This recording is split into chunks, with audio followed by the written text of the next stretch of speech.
Udah nggak apa-apa. Permisi. Berlatar tahun 1990, tepatnya di daerah Yogyakarta, cerita ini berkisah. Ada 5 remaja bernama Bram, Kinan, Rani, Aji, dan Anom. Mereka sedang melakukan perjalanan menuju sebuah pantai, tepatnya pantai Parangtritis, dengan menggunakan mobil VW Kombi abu-abu.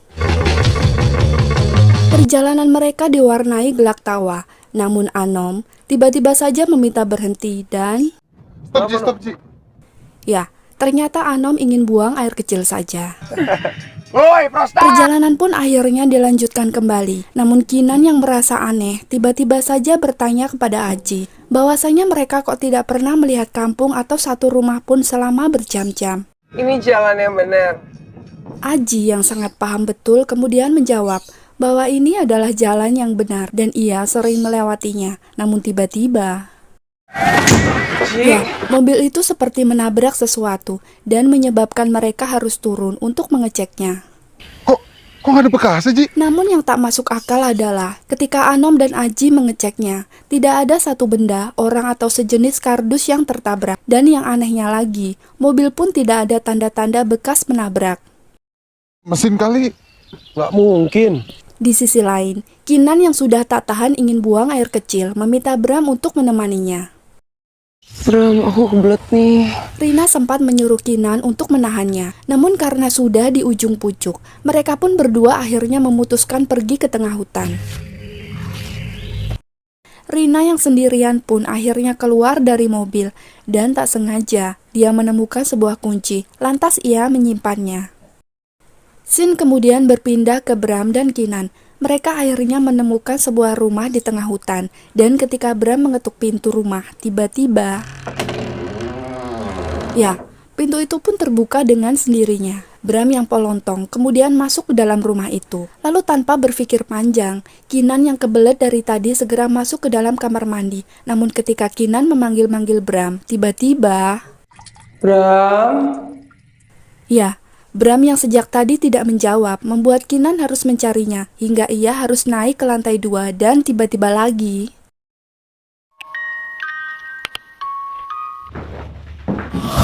Bram muncul dari belakang dan mengagetkan Kinan. Bram yang merasa rumah ini aman karena sudah mensurveinya saat Kinan di kamar mandi tadi. Lantas ia kemudian mengajak Kinan untuk adu mekanik dan...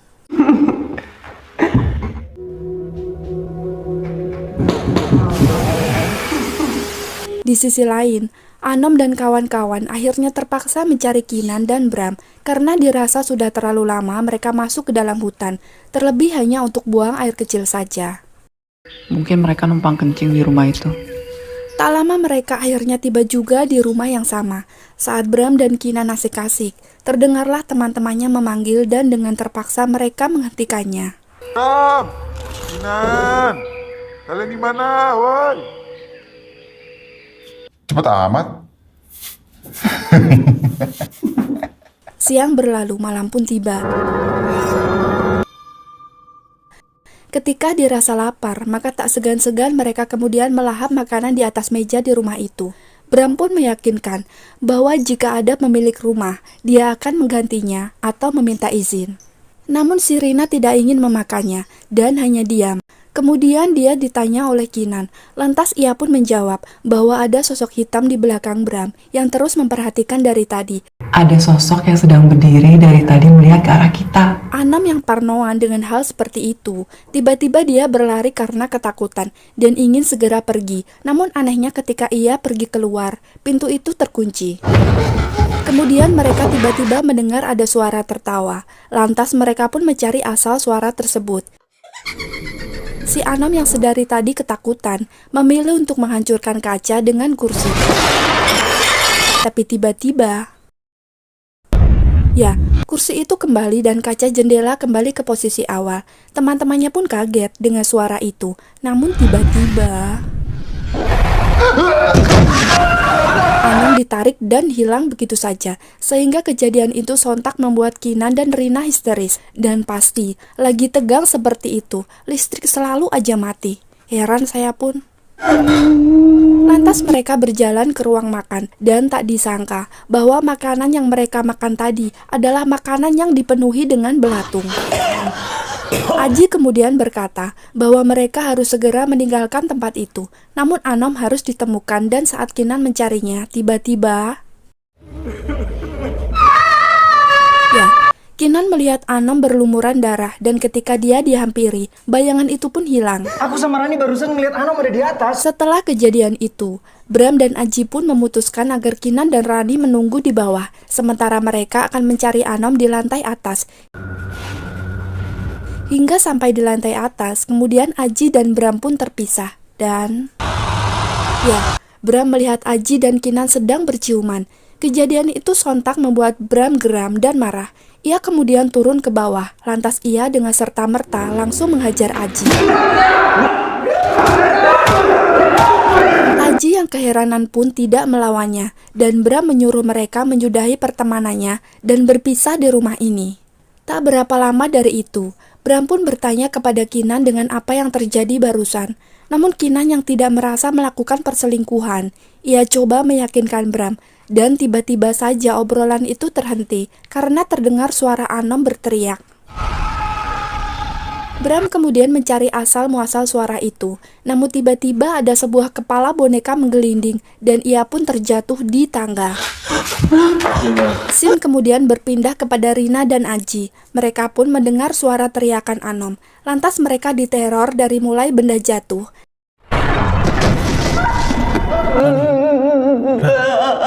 Tentu saja hal itu membuat Aji penasaran, meski Rina sudah melarangnya. Dan tiba-tiba... ya, Aji seperti masuk ke dimensi lain, di mana ia masuk ke sebuah ruangan dan terlihat di sana ada seonggok pemutar musik yang semakin lama semakin berbunyi kencang. Lantas Aji kemudian menghancurkannya dan ia bisa kembali ke alam nyata. Sementara itu, di sisi lain, Rina yang tidak masuk lantas mencoba mengikuti Aji dengan masuk ke kamar itu.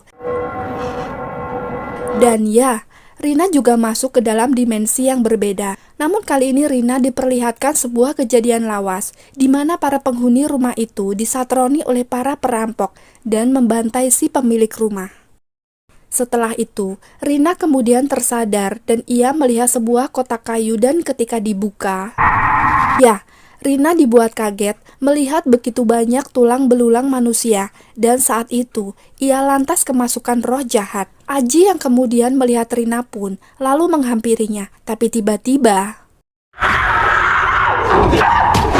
Rina yang sudah kerasukan itu dengan membabi buta memukuli Aji hingga Aji tewas. Scene pun kemudian beralih, memperlihatkan Kinan yang juga kerasukan roh jahat. Lalu ia menghampiri Bram yang sedang duduk lemas di bawah tangga. Bram pun harus menjadi sasaran keganasan makhluk itu seperti Aji. Tak lama, ia pun ikut tewas oleh hantu yang hinggap di tubuh Kinan.